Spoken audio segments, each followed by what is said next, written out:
guys, good morning. So pasensya na kung medyo late na yung pagla-live ko. Bibigyan ko lang kayo ng special training kung paano mag-set up ng Facebook ads.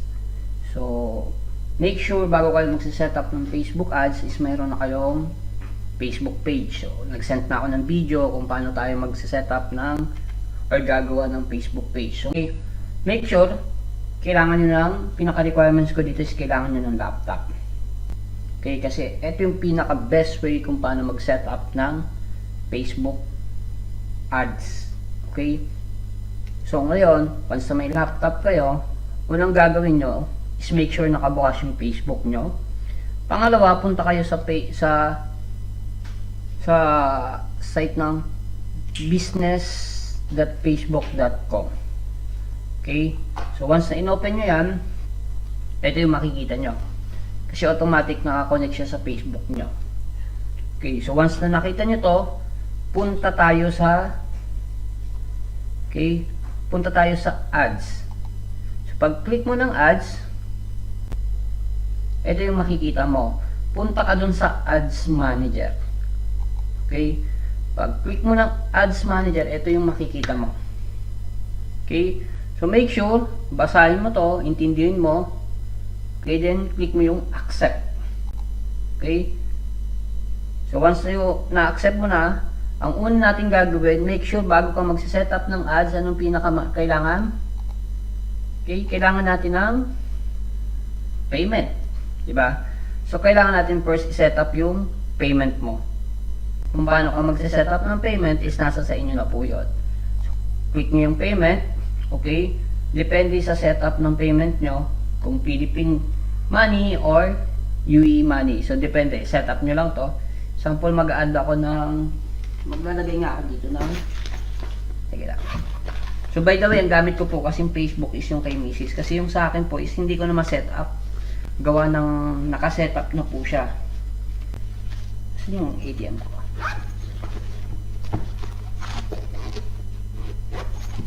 Ano nga lang. So, basta, ito yung pinakauna nyo gagawin. Add payment kayo, set up nyo. Okay, make sure may card kayo sa pag-setup nito. Okay.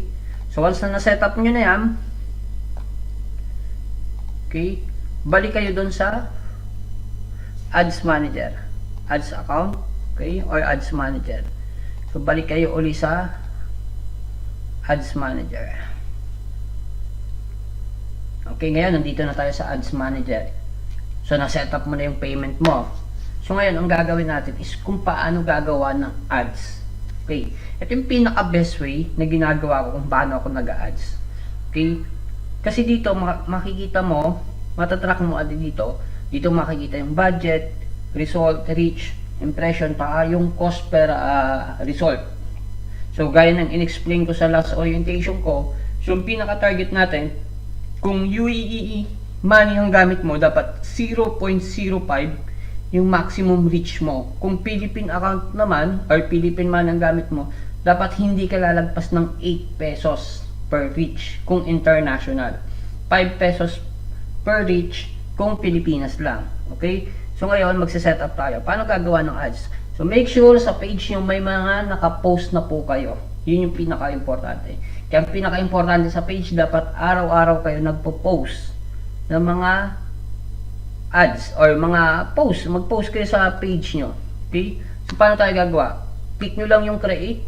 So, gaya ng sinabi ko sa inyo, ang pinaka-importante dito is alam nyo kung ano yung i-ads nyo. Either video or picture lang. Okay? Pag video yung gagamitin nyo, pupunta tayo sa video views. Pero kung gusto nyo, kung picture lang yung gamit nyo, punta tayo sa engagement. Okay? So ngayon, ang gagawin natin is engagement lang kasi hindi ko alam kung may pinost na si Mrs. na video, pero most probably, gagamitin ko muna is engagement. Okay? Again, ang sabi ko sa inyo, pag video ang ipopost, ang i-ads nyo, punta kayo sa video views. Pero pag poster lang, sa engagement kayo. Okay? Ngayon, nakuha nyo na yung category. Ano ba yung target nyo is engagement lang. So, yun na po. So, pag click mo ng engagement, continue ka lang. Okay? Ngayon, magsiset up na tayo ng ads. Okay, sa pagsiset up ng ads, ito yung pinakauna mo. Okay? First, yung campaign, second, ad set, and third is yung post na mismo or yung ads na mismo. So ngayon, punta muna tayo sa campaign. Okay? Dito, sa campaign, gagawin nyo lang, gawa na nakapilin tayo engagement, diba? Yan yung pinakaunang post engagement. Okay? Click nyo na lang tong next. Okay?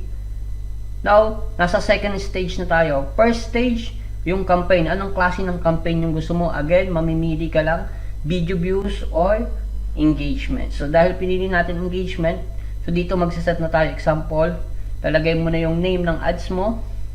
Okay? Yung budget mo, daily budget or lifetime budget, depende sa inyo. Pero ako hindi po ako nagde-daily, nagaan ako. Budget, depende. Example, 33 dirhams. Okay, what time mo siyang iraran? Okay? Depende sa inyo.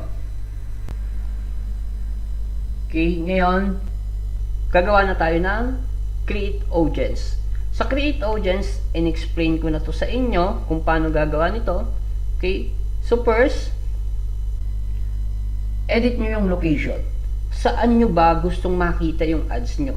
Alam nyo naman, in-explain ko na sa inyo kung gaano kalaki ang target or ang market natin sa Facebook. So, dapat specific target yung patatamaan mo lang, specific place. Kung sa Pilipinas, kung sa UAE lang, or pag nag-ads ka kasi wala siyang location, lahat yan papakitaan. So pag lahat yan pinakitaan, ano mangyayari? Malaki ang babayaran mo. So dapat specific targets ka. So example, dito mamimili ka na ng location. Okay?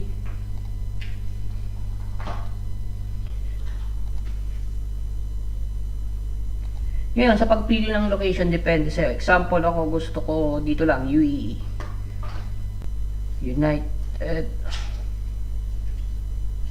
Arab Emirates. Okay? So, nandito ako sa United Arab Emirates. So, ngayon, ang laki ng United Arab Emirates. Sipin mo, ang laki nun. So, ang gusto ko ngayon is yung malalapit lang sa akin, Dubai. So, makikita mo naman dyan. Okay? Sample, Dubai lang yung makakita ng ads ko. Depende sa location. Pwede rin kayo maglagay ng example, Sharjah. Al-Sharjah. Okay? Dito rin yan. Sa UAE, hindi yan. Example, yan lang yung location kung gustong pakitaan. Okay? Or else, ano pa? Abu Dhabi. Okay? So, kung sa Pilipinas ang gagawin nyo, pwede naman, example, kung gusto nyo targetin Manila, Manila lang, type nyo lang ng Manila. Kung gusto nyo naman targetin yung example, Cebu, Cebu lang. Depende sa inyo. Basta tandaan nyo, dapat specific location. Yun yung pipiliin nyo. Okay, ano pa,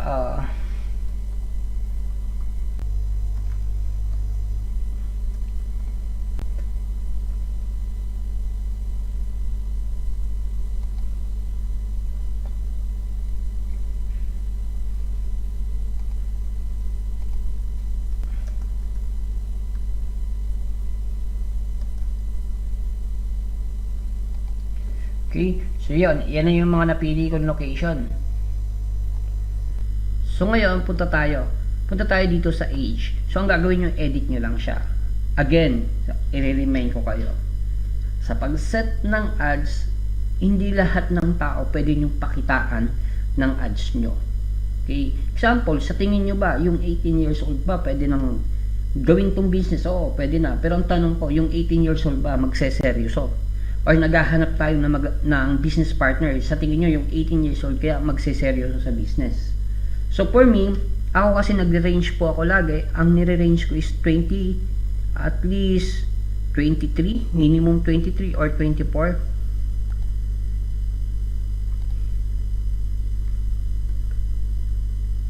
Hindi ko na makita.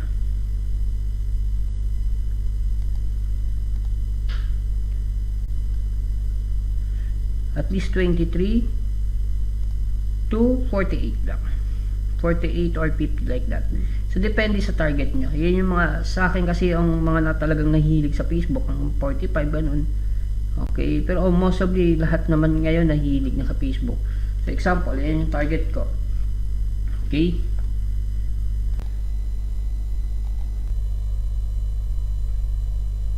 Okay, 23 to 47. Ngayon, Sinong gusto kong pakitaan? Either babae, lalaki, or pareho.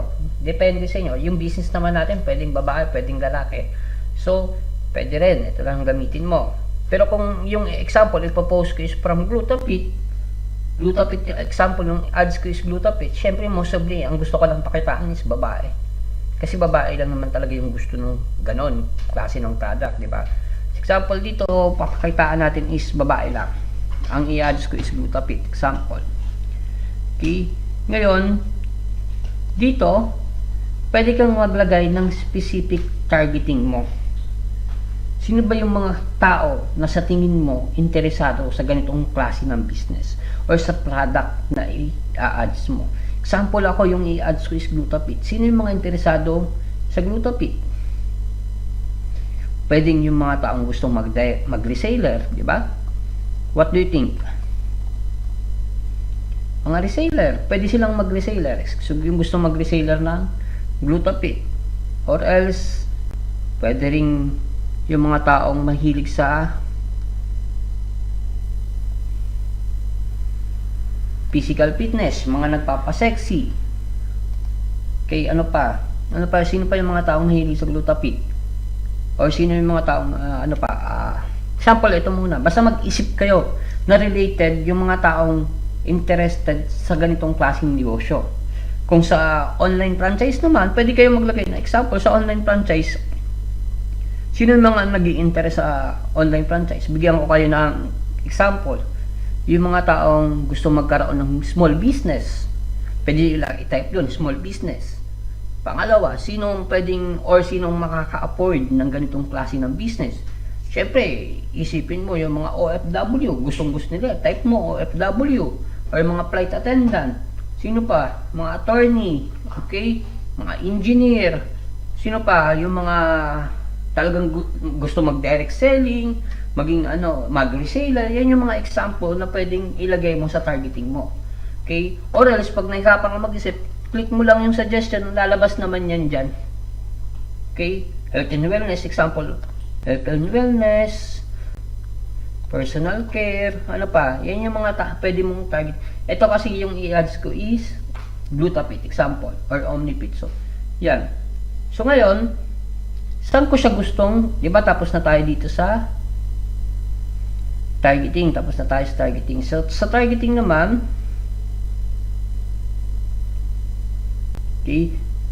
okay na yung location, okay na kung sino gusto mo pakitaan, okay, babae lang, okay ka na rin sa mga targeting mo. Ngayon, saan mo siya gustong ipakita? Okay? Ngayon, i-click mo lang yung manual. Ngayon, syempre, most of the thing, sa Facebook lang tayo nagta-target. So, click mo lang yung Facebook. Okay? Facebook lang yung sa Facebook lang. Ayaw natin pakita sa Instagram. Facebook lang. Okay, saan mo siya gustong ipakita? Pwedeng sa newspage. Pwedeng sa marketplace. Pwedeng sa Facebook video page. Depende sa'yo. Okay? Kung saan mo siya gustong ipakita. Okay? Pero mostly, ito lang yung kiniklik ko. Okay? News page lang talaga. Tsaka itong, pag video po, dito naglalagay din ako sa video page. Pag video yung gamit ko. Okay? Ito, streaming, pwede mong tanggalin yan. Okay? Pwede mong tanggalin. Okay? Article, pwede mong tanggalin. Okay.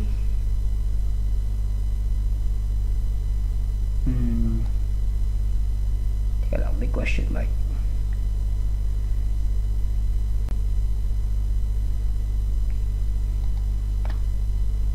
Okay. So, yung article, clinic ko kasi. Kaya siya na. Added out. Okay. Now, so ngayon, okay na tayo dun sa setup. Ngayon dito, pwede mong makita. Okay.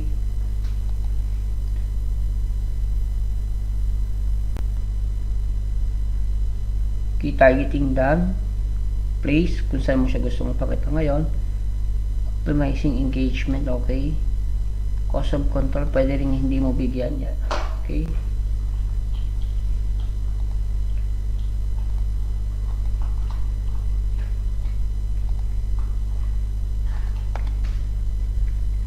Nakita.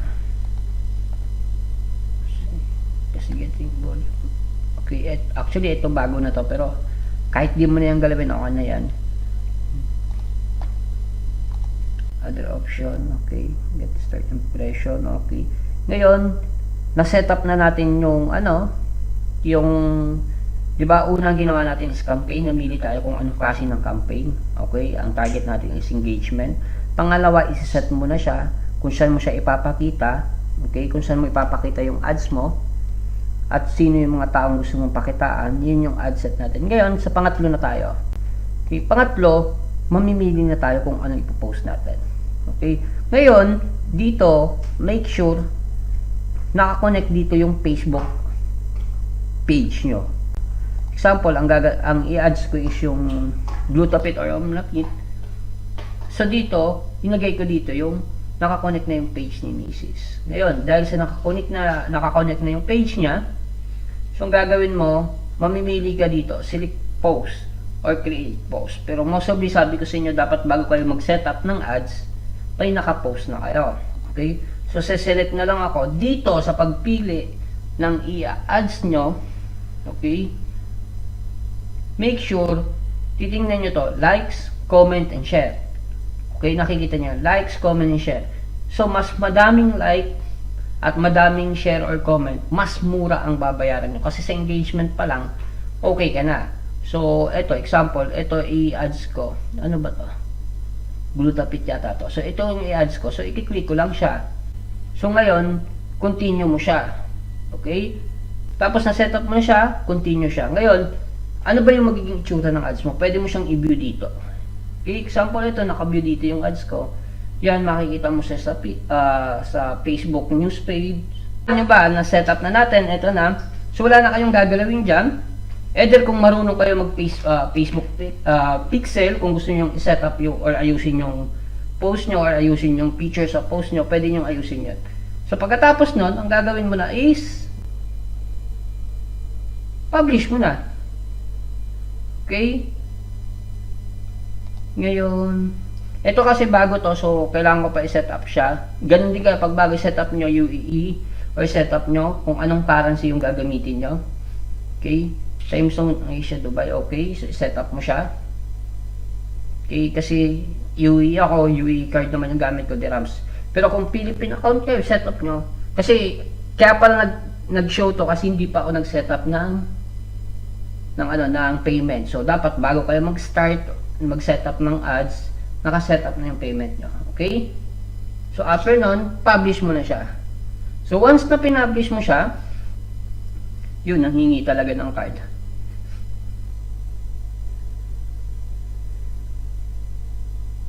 Okay, so, hindi ka talaga makapag-ads nung wala kang card.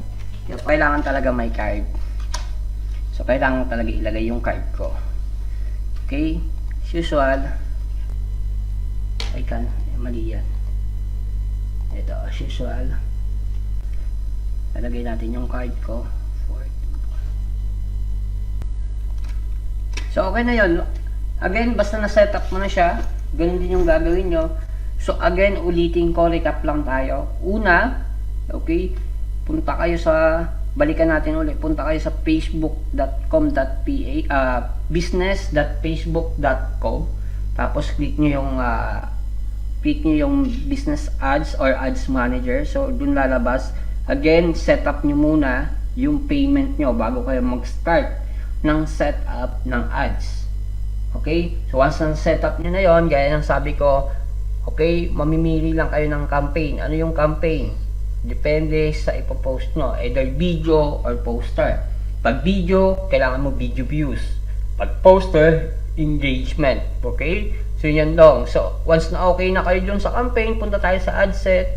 Ano gagawin mo sa ad set? Yung daily budget mo, lalagay mo doon. Okay? Yung location, lalagay mo rin doon. Diba? Sabi ko sa inyo, ang pinakamaganda sa ginagawa natin dito pag nag-ads tayo, dapat specific target. Okay? So, once na okay ka na dyan, na-set up mo na lahat, punta tayo sa ad set. Sa ad set, nandun na lahat. Okay? Kung kailan mo siya iraran.